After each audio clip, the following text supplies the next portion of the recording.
Assalamualaikum warahmatullahi wabarakatuh. Baik, di sini saya akan membacakan sebuah buku tentang hidup adalah perjuangan, yang dimana judulnya adalah Pejuang Sejati Tak Pernah Mati, karangan dari Azwar Sultan Malaka. Hidup adalah perjuangan sejati ini atau sebenarnya Negeri itu adalah sepotong tanah surga yang tercampakkan ke dunia. Dulu, di negeri itu berdiri sebuah kerajaan dengan nama Purnama. Kerajaan yang memiliki sistem pemerintahan tak lazim dari kebanyakan pemerintahan di dunia. Di negeri Purnama, perempuan memiliki peranan penting. Pemerintah yang materialisnal, sistem pemerintahan yang berpusat pada perempuan. Negeri yang bernasab pada ibu. Garis ibu memosisikan anak-anak perempuanlah yang berhak mewarisi tanah, memiliki rumah, memiliki sawah ladang, dan mewariskan suku kepada anak-anak mereka. Bila dua orang menikah berlainan suku, maka anak mereka akan mewarisi suku dari ibunya, bukan dari ayahnya. Entah mengapa kerajaan itu bernama Purnama, tak ada yang bisa mengisahkannya secara pasti. Barangkali dulu nenek moyang masyarakat itu memiliki kisah tersendiri dengan Purnama, atau entah karena alasan lain yang telah tersimpan sejak lama. Negeri itu tidaklah begitu luas, tetapi pada zaman emasnya negeri itu cukup memberi pengaruh pada wilayah yang berada di bawah kekuasaannya.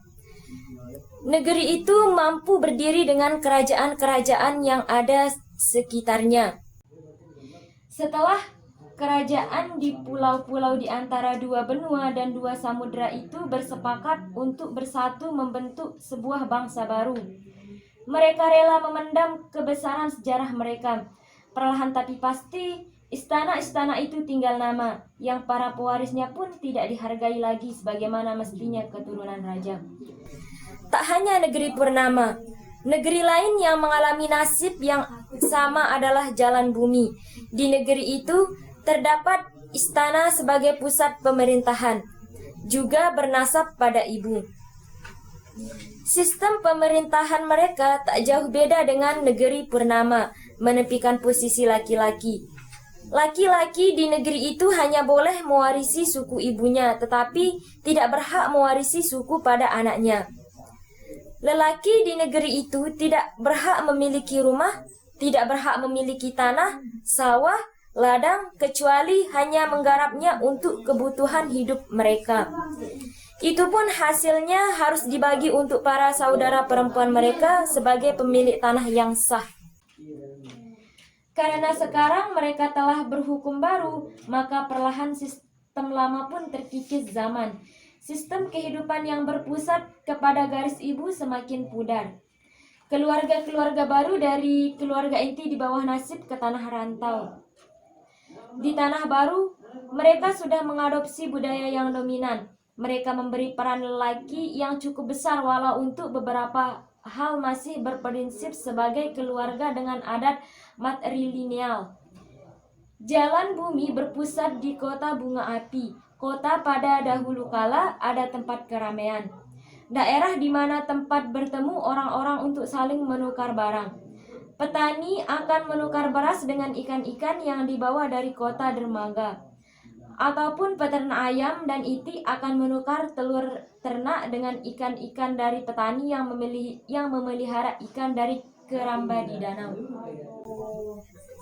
Kalau Jalan Bumi memiliki kota Bunga Api, maka Purnama memiliki kota Pintu Angin.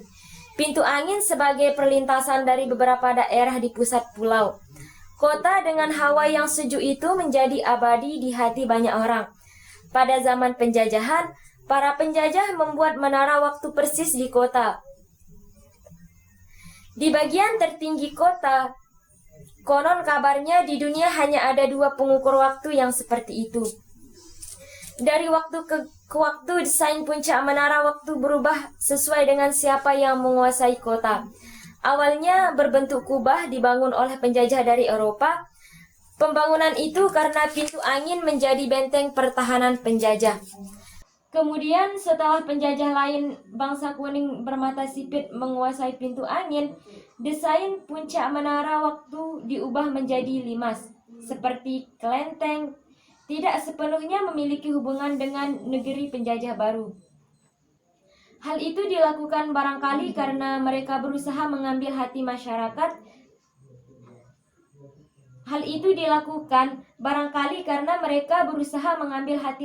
Setempat dan mencoba mengikis sisa-sisa peninggalan penjajah terdahulu. Bisa saja setiap orang melihat puncak menara waktu akan mengingat masyarakat kepada kejayaan penjajah yang terdahulu. Setelah penjajah yang membaptis diri sebagai sahabat negeri terjajah itu hengkang secara paksa, puncak menara waktu diubah menjadi berbentuk gonjang seperti rumah adat di negeri-negeri itu.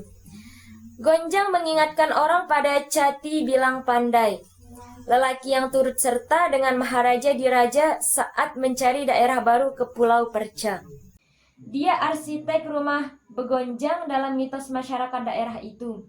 Bagi masyarakat setempat, adat sudah mewakili semuanya, termasuk di dalamnya agama.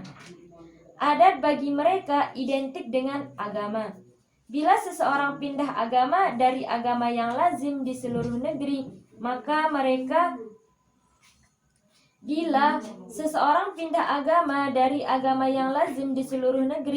maka mereka tidak diakui lagi beradat yang sama dengan mereka.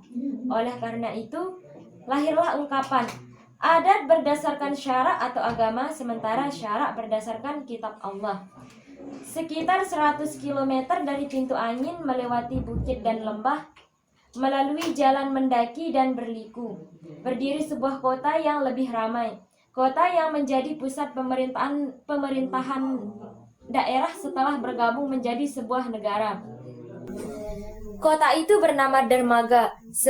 Sebenarnya kota Dermaga adalah daerah pesisir. Kota pelabuhan itu menjadi daerah yang ramai karena dikunjungi berbagai bangsa yang kemudian bersepakat untuk membentuk kota. Karena letaknya yang strategis, daerah itu menjadi semakin ramai, baik oleh para pendatang maupun oleh orang-orang dari daratan. Tak jauh dari kota Dermaga adalah daerah titian air yang dulu juga pernah berjaya sebagai kota pelabuhan. Kota kaya dengan adat ini lebih dikenal dengan tradisi tabwik yang diselenggarakan setiap tahun. Penduduk kota ini seperti pengikut setia Hasan dan Husain, cucu baginda Nabi Muhammad SAW yang terbunuh dalam perang Karbala. Selanjutnya yaitu judulnya tentang pada bab 2 ini, lelaki yang berlari menyimpan luka di dadanya. Di luar, jalan raya gigil dalam dingin malam. Angin membelai gemulai hati nan sansai. Malam beku, pohon-pohon tak bergerak walau angin sepoi merayu-rayu. Dalam pekat malam, terdengar kecipak sepasang kaki berlari menapaki jalan raya yang masih basah ditinggal hujan. Saat itu, dermaga masih ramai. Orang-orang masih lalu lalang di jalanan. Redup cahaya lampu di pinggir jalan menerangi kota. Pada sebuah kafe yang temaram, 2 anak muda sedang berdendang, menembangkan lagu-lagu syahdu, menyampaikan suara kerinduan. Beberapa orang gelandangan berebutan mengorek tong sampah di luar kafe. Seorang laki-laki berlari memegangi dadanya yang terluka. Rambut ikalnya berkibaran menentang angin. Sembari menahan perih, dia melintasi keramaian kota. Saat melewati tempat salon, lelaki itu menabrak seorang wanita dengan pakaian minim yang sedang berdiri menggoda laki-laki yang lewat. Dari mulut sang perempuan terdengar sumpah serapah menyakiti laki-laki itu. "Sinting, tidak lihat apa? Kamu gila atau buta?" Laki-laki itu. Alif, dia terus berlari, tidak menghiraukan perempuan yang memakinya. Saat suara si perempuan semakin jadi, Alif berusaha melihatnya, sekedar ingin tahu dari mulut mana keluar kata-kata kotor itu. Tapi saat yang bersamaan, dia menabrak dua orang pengemis yang sedang menghitung pendapatan yang diperoleh sejak siang tadi. Alif terjatuh. Luka di dadanya semakin menyisakan perih. Dia berusaha berdiri sembari meringis menahan sakit yang semakin menyiksa. Tak ingin menunggu lama, Alif berusaha berlari kembali. Kedua orang pengemis memaki Alif. Sementara itu, tangan-tangan kotor mereka terus memunguti uang recehan yang berserakan di trotoar. Melintasi suara-suara pengemis, Alif terus berlari melewati emperan kota. Alif terus berlari melewati emperan toko, melewati tenda-tenda pedagang kaki lima, melewati sampah-sampah kota, melewati manusia-manusia pemburu kemewahan dunia, dan melewati anak-anak muda korban zaman hingga akhirnya hilang ditelan kegelapan malam. Dalam pelarian yang telah menyakitkan, Alif sampai pada sebuah pemukiman yang cukup mewah. Rumah-rumah berdiri megah dengan cahaya lampu warna-warni sesuai hati pemiliknya. Dengan tangan kanannya yang gemetar, ia mengeluarkan secari kertas dari saku celananya yang sudah lusuh. Alamat yang telah berpindah ke tangan berlumuran darah itu dicocokkannya dengan beberapa alamat yang tertera di dinding rumah. Alif melihat beberapa alamat di depan deretan rumah, tetapi tidak sesuai dengan alamat yang dicarinya. Dia melanjutkan perjalanan dengan terseok, sembari terus berpegangan pada pagar-pagar. Pada setiap deretan pagar ada sisa darah dari bekas genggaman tangannya yang menggenggam luka. Saat ia masih mencari-cari sebuah alamat, seorang penjual kacang lewat dengan membawa nampan di kepala dan lampu teplok di tangan kirinya. Seorang penjual kacang itu mewarnai malam yang sepi. Alif berlari, lelaki tua penjual kacang bisa membantunya. Alif berharap lelaki tua penjual kacang bisa membantunya. "Kacang, kacang!" teriak penjual kacang menjajakkan dagangannya. Alif tahu bahwa penjual kacang melihatnya, tapi lelaki tua penjual kacang itu hanya melihat dengan bergidik ngeri, lalu melangkah dengan terburu-buru. Alif memberikan penjual kacang pergi. Dibuangnya harapan untuk memperoleh pertolongan dari lelaki itu. Setelah penjual kacang pergi, dia melihat kembali alamat di tangannya. Matanya sudah kabur, tidak bisa melihat dengan jelas tulisan-tulisan yang menuliskan alamat rumah yang dia harap bisa membantunya. Tatapannya berlari kepada sebuah alamat di depan rumah. Jalan Bali nomor 4 lambat. Terdengar kalimat syukur dari getar bibirnya. Pintu pagar rumah tidak dikunci, bisa digeser setelah menarik penghalangnya. Dengan ragu, Alif melangkahkan kaki menuju lantai beranda rumah yang dicarinya. Ia mendekat ke pintu, lalu mengetukkan tangan dengan sisa-sisa tenaga yang ada ke pintu rumah itu. "Assalamualaikum." Tanpa harus lama menunggu, dari dalam rumah terdengar jawaban salam, "Waalaikumsalam." Dari dalam rumah, seorang perempuan yang sedang hamil tua melangkahkan arah jendela sembari mengusap perutnya yang tengah berisi. Tanpa menghidupkan lampu, dia menyibakkan tirai jendela. Wajahnya berubah cemas setelah tahu siapa yang datang. "Raja muda Alif," gumamnya perlahan, seperti berucap pada dirinya sendiri. Dia berjalan ke pintu, tergesa-gesa membukanya. Sang perempuan melihat ke kiri dan ke kanan, lalu meraih tangan Alif, kemudian membawanya ke dalam rumah. Tangan si perempuan turut berlumuran darah. Itulah cerita yang dapat saya bacakan. Untuk selanjutnya tetap mengikuti channel di bawah ini. Terima kasih. Sekian. Assalamualaikum warahmatullahi wabarakatuh.